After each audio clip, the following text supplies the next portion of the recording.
Hi guys, video में आप सभी का बहुत बहुत स्वागत है। ये ओजेई काउंसलिंग का पार्ट 3 वीडियो। इससे पहले मैंने पार्ट 1 और पार्ट 2 वीडियो बनाया, आप वो भी जाके देख सकते हैं। सबसे पहले आपको वो देखना, उसके बाद आप इसमें आना, वरना आप सारी चीज़ों को अच्छे से समझ नहीं पाओगे। ठीक है, तो उसका जो लिंक है मैंने डिस्क्रिप्शन में दे दिया, पहले आप वो वीडियो को जाके देखो, उसके बाद आप ये वीडियो में आना। तो इस वीडियो में हम बात करने वाले हैं अलॉटमेंट राउंड 1। मतलब पहला आप जब अपना फॉर्म फिलअप कर लिए, आपने प्रेफरेंस दे दिया, आपने चॉइस लॉकिंग कर दिया, उसके बाद आपका पहला अलॉटमेंट निकलता है। इसका मतलब आपको पता चलेगा कि आपका जो प्रेफरेंस के हिसाब से आपको सबसे पहले कौन सा कॉलेज मिल सकता है अपने रैंक के हिसाब से।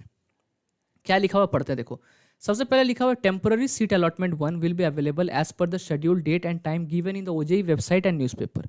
ओजेई के वेबसाइट में आपको पता ही चल जाएगा कि आपका वो मैं ही आपको बता दूंगा कि आपका टेम्पररी सीट अलॉटमेंट 1 आपका निकल चुका है। ठीक है, इसका मतलब क्या होता है, इस चीज़ का ध्यान रखो। इसका मतलब ये होता है कि पहला राउंड में आपको कौन सा कॉलेज मिला है।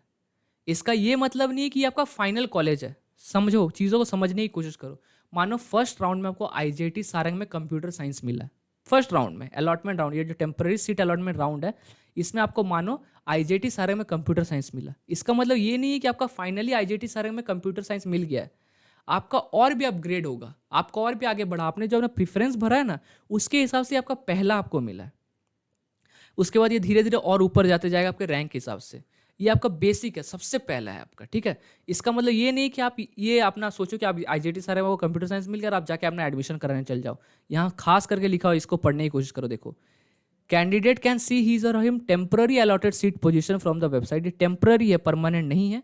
Candidates are advise not to report at allotted institution based upon this allotted at this stage.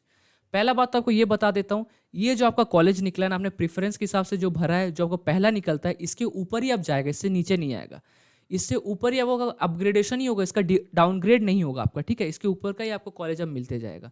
ये मार्क्स को आपका जो पहला अलॉटेड है, इसको लेके आप मत चल जाना इंस्टीट्यूशन में, यही बताया गया यहाँ पर। ठीक है, ये पहला प्रोसेस है, टेम्पररी प्रोसेस। उसके बाद क्या है, देखो, the process of counselling follows option based up upgradation system. इसका मतलब क्या है, ये जो आपका पहला मिला, अब इसके ऊपर ऊपर आपका अपग्रेडेशन होते रहेगा कि इसके ऊपर आपने जो प्रेफरेंस भरा है, वो कॉलेज के आपको मिलने का प्रोबेबिलिटी है आपका रैंक के हिसाब से, वो आपका अपग्रेड होते रहेगा। अगर आपका और अच्छा मार्क्स है तो और अच्छा कॉलेज आपको मिलेगा, अपने प्रेफरेंस आपने जिस हिसाब से भरा उस हिसाब से। This position will remain as such or will be promoted to upper choice in the next round of allotment. जैसे ये राउंड टेम्पररी राउंड अलॉटमेंट 1, उसी तरह से राउंड अलॉटमेंट 2 होगा, बेस्ड अपॉन योर प्रिफरेंस। ठीक है, so be careful while giving the choice and exercise option for upgradation. ठीक है, इस चीज का अच्छे से ध्यान रखना।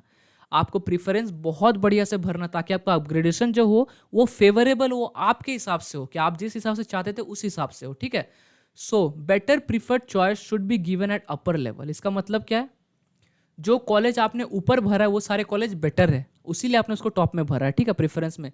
तो आपको हमेशा क्या करना चाहिए, रुक के रहना चाहिए कि आपको बेस्ट से बेस्ट कॉलेज मिले। आपको ये चीज़ को ध्यान में रखना है कि आपको बढ़िया से बढ़िया कॉलेज मिले, इसके लिए आपको रुक के रहना। आपको हड़बड़ाना नहीं है कि मुझे आईजीआईटी सारे में कंप्यूटर साइंस मिल गया तो मैं इसको लॉक कर देता हूँ। नहीं, वेट करो, आपको और अच्छा कॉलेज मिलेगा और बढ़िया कॉलेज मिलेगा। लेकिन अगर आपको आईजीआईटी सारंग में पढ़ना तो फ्रीज कर देना। उसके बारे में नेक्स्ट स्टेप में बताया गया, मैं आपको वो भी बता रहा हूँ। देखो, better preferred choice should be given at upper level. Candidates once exercise option for freeze or for upgradation cannot be further under any circumstances. इसका मतलब क्या है, आपका जब एक टेम्पररी अलॉटेड 1 में जब आपको कॉलेज मिलता है, उसके बाद आपके पास ऑप्शन आ जाता है फ्रीज का या फिर अपग्रेडेशन का, जिसको बोलते हैं हम लोग फ्रीज या फ्लोट। अगर आपको फ्रीज, आपको आईजीआईटी सारे में कंप्यूटर साइंस लेके ही पढ़ना, आपको और अपग्रेड नहीं करना है, तो आप वहां पर ही फ्रीज कर देना, मतलब रोक देना, आपका और काउंसलिंग आगे नहीं बढ़ेगा, आपका वो कॉलेज कंफर्म हो गया। लेकिन आप चाहते हो वीएसएसयूटी में पढ़ने का, मैकेनिकल इंजीनियरिंग, आपने प्रेफरेंस के हिसाब से जो भरा है, नंबर 1 में आपने वो भरा है, तो अब आपका अपग्रेडेशन होने की कोशिश होगी। आपका अगर आईजीआईटी सारे में कंप्यूटर साइंस तो कंफर्म है, मिलना ही है। अगर आपका अपग्रेड होकर वीएसएसयूटी में मैकेनिकल इंजीनियरिंग मिल गया तो वो और भी बढ़िया हो गया ना आपके लिए। तो आपको फ्रीज नहीं करना, आपको अपग्रेडेशन के लिए छोड़ना है उसको। ठीक है, इस चीज का ध्यान आपको जरूर रखना। After seat allotment candidates have to complete 3 steps. ये 3 स्टेप्स क्या क्या, इसका ध्यान रखो। पहला स्टेप क्या, exercise option of freeze or float, जो मैंने आपको बताया। अगर आपको और अपग्रेड कराना है तो आपको फ्लोट में रखना है अपने आप को। अगर आपको वही कॉलेज जो मिला आपको टेम्पोररी 1 में, आपको उसको कंफर्म करना है तो आपको उसको फ्रीज कर देना है। सेकंड में क्या है, एक बार फ्रीज और फ्लोट हो गया उसके बाद upload required documents in format, वहां पर आपको ऑप्शन आ जाएगा कि कौन कौन से डॉक्यूमेंट आपको चाहिए अपग्रेड अपलोड करने के लिए।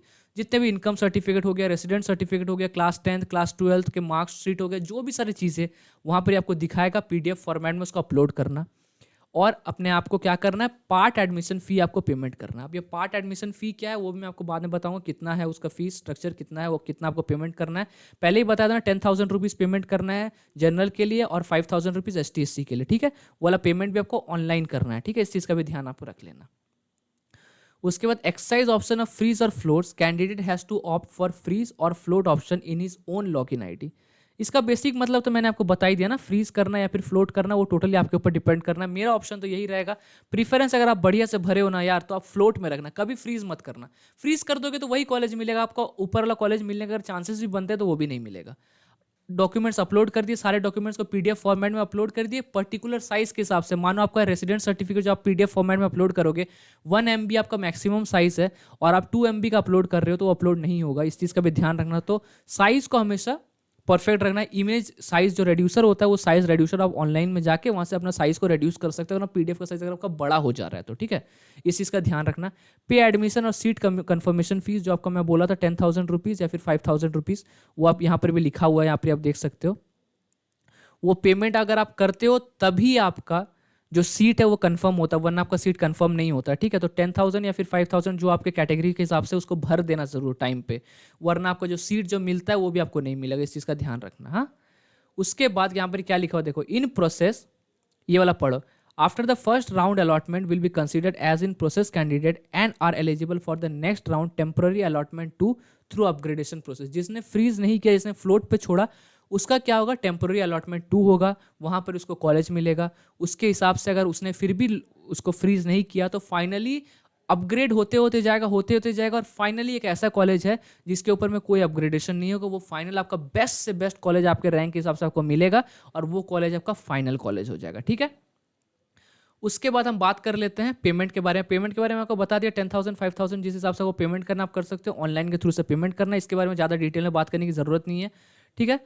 यही कुछ बेसिक था, मैंने आपको बता दिया। अब मैं आपको नेक्स्ट वीडियो में पार्ट 4 जो वीडियो होगा वहाँ पर ही मैं आपको बताऊंगा डॉक्यूमेंट अपलोड एंड वेरिफिकेशन किस तरह से होता है, उसके बारे में बताऊंगा, क्योंकि ये बहुत इंपॉर्टेंट है।